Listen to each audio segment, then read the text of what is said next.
Good morning সবাইকে। সবাই কেমন আছো? আশা করছি ভালো আছো, আর আমরাও কিন্তু বেশ ভালো আছি। আমাদের নতুন গল্পতে সবাইকে অনেক স্বাগত জানিয়ে আজকের ছোট্ট ব্লগটা শুরু করলাম। শুরু থেকে শেষ পর্যন্ত একটু স্কিপ না করে দেখতে থাকো, পাশে থেকো, ভালো লাগবে। কারণ আমার প্রত্যেকটা ভিডিওতে সেই শূন্য থেকে এখনো পর্যন্ত আমার বন্ধুদের অনেক সাপোর্ট পেয়েই কিন্তু আজকে এই পর্যন্ত এগিয়েছে। তার জন্য সবাইকে জানাই অনেক ধন্যবাদ। আর দেখো, প্রত্যেকটা বাবা মা কিন্তু বলতে পারো সন্তানের কথা ভেবে বলতে পারো নিজেদের সুখগুলোকে বিসর্জন দিয়ে দেয়, এই কারণে যে আমার সন্তান ভালো থাকবে, সুস্থ থাকবে, একটা মানুষের মতো মানুষ হবে, এই ভেবেই নিজের সুখটাকে ভুলেই যায়। তেমনি কারণ আমরা তো জানি আমরা তো মা, সেই কারণেই বলতে পারো বাচ্চার ভালো থাকাটাই আমাদের কাছে এর থেকে বড় সুখ আর হতেই পারে না। যাই হোক, সকালের সমস্ত কাজকর্ম সেরে মেয়েকে পড়িয়ে খাইয়ে ওকে খেতে দিয়ে দিয়েছি, আর এখানে ঠাকুরের পুজো দিয়ে দিয়েছি। আর বলতে পারো ঠাকুরকে পুজো দেওয়ার পরে সারা সকালের মনটা কিন্তু একদম অন্যরকম হয়ে যায়। তো সেই কারণে ঠাকুরকে পুজো দিয়ে এবার ওকে আমি স্কুলে পাঠিয়ে দিয়েছি। স্নান টান করে খাইয়ে দাইয়ে স্কুলে পাঠানোর পরে এখানে দেখো লাউ শাক কাটতে বসেছি। আর বলতে পারো এই সমস্ত কাজকর্মগুলো যদি কেউ একটু হেল্প করে দেয় অনেকখানি সুবিধা হয়, কারণ নিজের উপর অনেকখানি চাপ হয়ে যায়। কিন্তু আর কি বলবো, কিছু তো বলার নেই, কারণ নিজের সংসারে নিজেকেই সমস্ত কাজ ভালোবেসেই করতে হবে। সেই কারণে লাউ শাকটা কেটে বেছে ধুয়ে মানে জলের মধ্যে জাকিয়ে রেখেছি।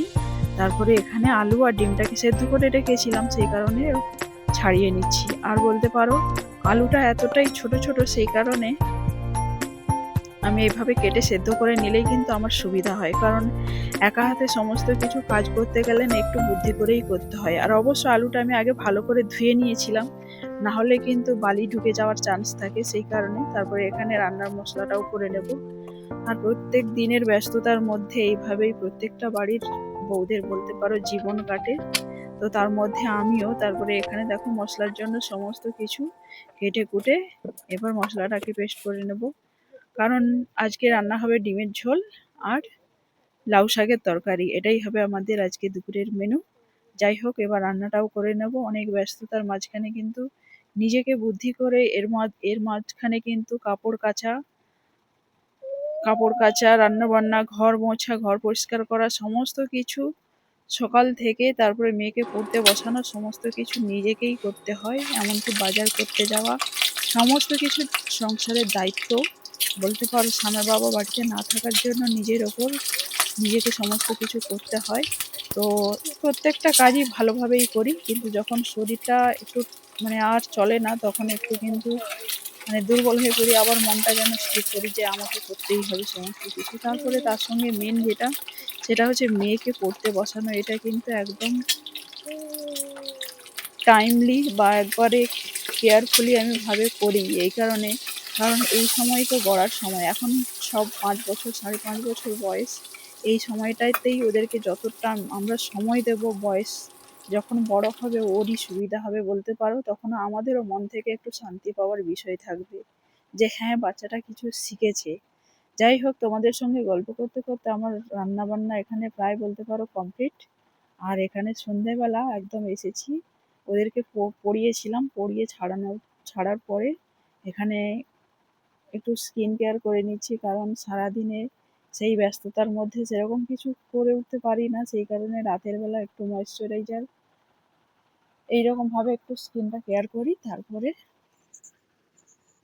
রয়েছে কিছু জামা কাপড় ভাঁজ করা, এই নিয়েই আমাদের জীবন। তারপরে এখানে মেয়ে এসে বকবক করছে, এটা ওটা সেটা।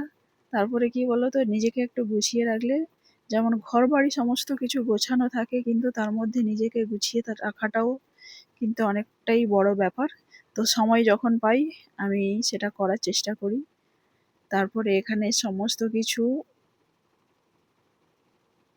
গুছিয়ে নেওয়ার পরে, চুলটুল গুছিয়ে নেওয়ার পরে কয়েকটা জামা কাপড় ভাঁজ করব। এই হলো আমার আজকের কাজ। আমার ভিডিওটা ভালো লাগলে সবাই লাইক কমেন্ট করো। আজকের ভিডিওটা এই পর্যন্ত।